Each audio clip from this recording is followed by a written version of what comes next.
Hi friends, అందరు ఎలా ఉన్నారు ఫ్రెండ్స్? నేనైతే బాగున్నాను. అందరు బాగుండాలని కోరుకుంటాను. ఈరోజు మనం మామిడికాయ రోటి పచ్చడి చేస్తున్నామండి.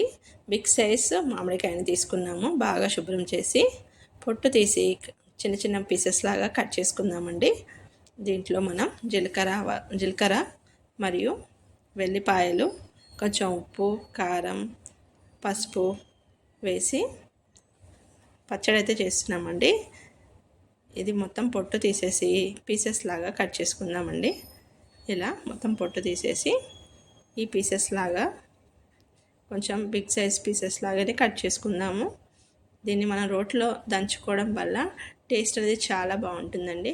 మన నోటికి ఏమి తినాలనిపించినప్పుడు ఇలా పుల్లగా కారంగా పచ్చడి చేసుకొని తింటే చాలా బాగుంటుందండి. టేస్ట్ కూడా చాలా బాగా వచ్చిందండి.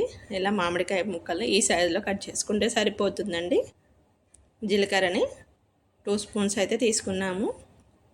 రోస్ట్ చేసుకోవాలండి. ఇది కడాయిలో వేసి రోస్ట్ చేసుకుందాం. మాడకుండా సిమ్లో పెట్టి ఫ్రై చేసుకోవాలి. జీలకర్ర మరియు మనకి ఎల్లిపాయలతో టేస్ట్ అనేది చాలా బాగుంటుందండి. డైజెషన్కి కూడా చాలా బాగుంటుంది. వేయించిన తర్వాత దీన్ని రోట్లో అయితే వేసుకుందాం. దీన్ని దంచుకుందామండి.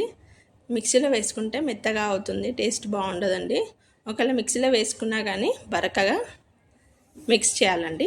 ఇప్పుడు రోట్లో కూడా అలాగే మరి పేస్ట్ లాగా చేయకుండా బరకగా నూరుకుందామండి.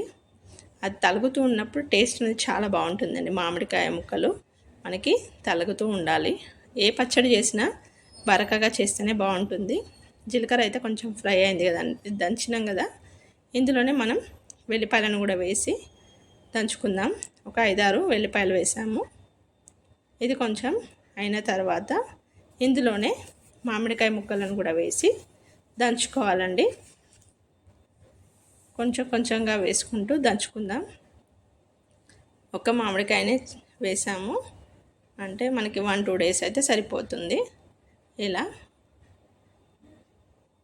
దంచేసుకుందామండి. టేస్ట్ అనేది రోట్లో నూరితే ఇంకా టేస్ట్ చాలా బాగా వస్తుందండి. అందుకని రోట్లో నూరుతున్నాము. కొంచెం ఫ్రై అయిపోయింది కదండి దంచడం. దీన్ని ఇంకా కొన్ని కూడా వేసేసి ఇలాగే మొత్తం దంచేసుకుందాం. ఇందులోనే 1 స్పూన్ సాల్ట్, 1 స్పూన్ కారం, కొద్దిగా పసుపు వేసుకొని మరొకసారి దంచుకోవాలి మెల్లిగా. ఇలా మొత్తం వేసిన తర్వాత మనం పసుపు 1/2 స్పూన్ వేసాను. బాగా మిక్స్ అయ్యేలాగా దంచుకుందామండి. బరకగా దంచాలి. ఇలా మొత్తం దంచేసుకున్న తర్వాత పోపు అయితే రెడీ చేద్దామండి. ఒక కడాయిలో ఆయిల్ వేసుకొని వేడి చేయాలి. ఇందులో మనం కొంచెం వేడైనాక జీలకర్ర మరియు ఎండుమిర్చి, కరివేపాకు వేసుకొని పోపు అయితే వేస్తున్నాము. ఇది టేస్ట్ అయితే చాలా బాగా వచ్చిందండి. జీలకర్ర వేసాము. కొంచెం ఫ్రై అయినప్పుడే ఇందులో ఎండుమిర్చి, కరివేపాకు కూడా వేసేసి మనం మామిడికాయ పచ్చడిని ఇందులో వేసి కలిపేసుకోవాలండి. టేస్ట్ అయితే చాలా బాగా వచ్చిందండి. కారంగా పుల్లగా డిఫరెంట్ టేస్ట్ వస్తుంది. ఇలా మీరు కూడా ఒకసారి ట్రై చేయండి ఫ్రెండ్స్.